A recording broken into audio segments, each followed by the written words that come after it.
Meron na naman tayong tripping and closing dito sa Clermont Philinvest. Tingnan nyo guys. Malapit na siyang makarating. Mamaya makakarating na siya. Hinintay lang natin siya. Alright guys, so meron ulit tayong tripping and closing. So phase 2 ulit to guys ha. Yung pinaka malapit sa gate ng phase 1 sa main gate. So ito yung pinaka magandang 120 square meter lot na may invest natin dito sa Clermont. So ngayon i-offer ko siya. Tingnan natin if magustuhan nila or makapili siya ng iba. Alright, let's go ha. Let's go guys.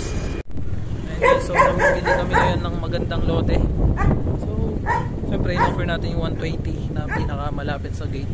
And ngayon pupunta pa kami sa isang 120 para makita natin yung sample na bahay na 120 square meter din.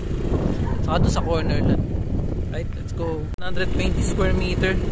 So 120 square meter lang po yan. So mukha lang siya malaki kasi sariling design yung nasunod. Ayun yung kagandahan pag lote yung na-invest natin. Alright.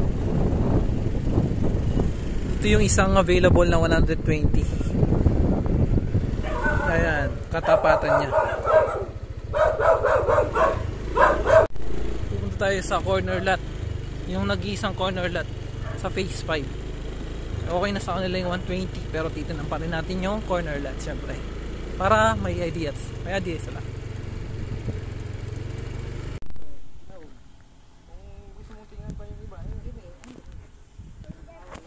Alright guys, so ito na yung crucial part is yung computation syempre.